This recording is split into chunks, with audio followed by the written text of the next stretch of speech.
राज्यातील महापालिका, जिल्हा परिषद, पंचायत समित्या आणि नगरपालिका यांसारख्या स्थानिक स्वराज्य संस्थांच्या निवडणुका दिवाळीनंतर टप्प्याटप्प्याने घेतल्या जाणार असल्याची माहिती राज्य निवडणूक आयुक्त दिनेश वाघमारे यांनी दिली आहे.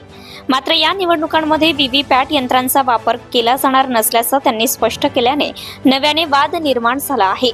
वाघमारे यांनी स्पष्ट केलंय की मतदानासाठी ईव्हीएमचा वापर होणार असला तरी मतदाराने दिलेले मतदान प्रत्यक्ष पाहण्याची सुविधा देणारे व्हीव्हीपॅट यंत्र वापरण्यात येणार नाहीत, कारण यंत्रांमुळे वेळ लागत असल्याने ही व्यवस्था रद्द करण्यात आली आहे. या भूमिकेला प्राध्यापक पंढरी पाठे यांनी तीव्र विरोध दर्शवला आहे.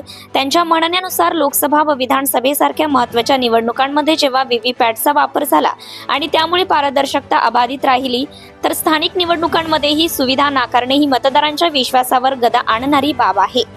प्राध्यापक पाठे म्हणतात, व्हीव्हीपॅट यंत्रामुळे मतदाराला आपण कुणाला मत दिलं याची खातरजमा करता येते. ही खात्री नसेल तर निवडणूक प्रक्रियेवर प्रश्नचिन्ह उभं राहू शकतं. त्यामुळे राज्य निवडणूक आयोगाने हा निर्णय तात्काळ पुनर्विचारात घ्यावा.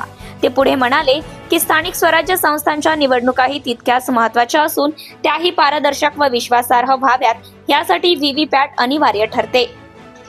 प्रतिनिधी सय्यद मतीन, यवतमाळ.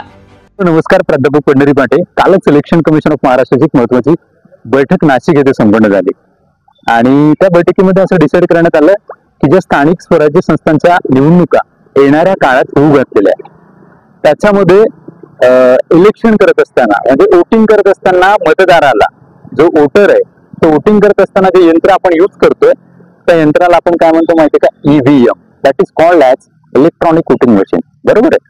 पण आता झालं असं की at the time of voting जेव्हा आपण वोट करत होतो, at the time of Lok Sabha आणि विधानसभेच्या कालखंडामध्ये जेव्हा आपण वोटिंग केलं, तर आपण कुणाला मतदान केलंय ते दर्शवण्यासाठी जे यंत्र त्याच्यासोबत यूज केलं जायचं त्याला आपण म्हणतो व्हीव्हीपॅट.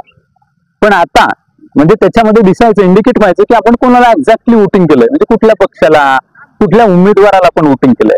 आता इलेक्शन कमिशन ऑफ महाराष्ट्र असं म्हणतंय, वाघमारे सर असे म्हणतायत की आता येणाऱ्या स्थानिक स्वराज्य संस्थांच्या निवडणुकीमध्ये व्हीव्हीपॅटचा वापर केला जाणार नाही. लक्षात घ्या, ही खऱ्या अर्थानं मला वाटतं मतदाराची गळचेपी आहे. कुणाला वोटिंग केलं हेच जर माहित नाही पडलं तर काय, शेवटी मशीन आहे. टेक्निकल एक्सपर्ट काहीही करू शकतात. बॅलेट पेपरचा विषय सोडून द्या, हरकत नाही, तुम्ही ऐकत नाहीये. अनेक वेळा सामाजिक कार्यकर्त्यांनी या विषय संदर्भात अनेक वेळा मागणी केली, मतदारांनी मागणी केली. पण आता तुम्ही पूर्वीची पद्धत तर बंद केली, पण आता नव्याची पद्धत लागू केली होती ती सुद्धा तुम्ही बंद करताय. आमचं सरळ आणि साधं मागणं आहे, जे विधानसभेमध्ये होतं आणि लोकसभेमध्ये होतं तेच ठेवा ना ऍज इट इज, काहीच त्याच्यामध्ये चेंजेस नको आहेत. त्यामुळं मतदाराची ही गळचेपी होईल आणि ही मतदार कुणाला वोट करतोय याच्याच बद्दल जर त्याला कल्पना नसेल तर मला वाटतं तो संभ्रमात राहील. या संदर्भात या व्हिडिओच्या माध्यमातून इलेक्शन कमिशननी पुन्हा एकदा फेरविचार करावा ही रिक्वेस्ट आहे. प्राध्यापक पंढरी पाटे, Yavatmal. Subscribe now and press the bell icon.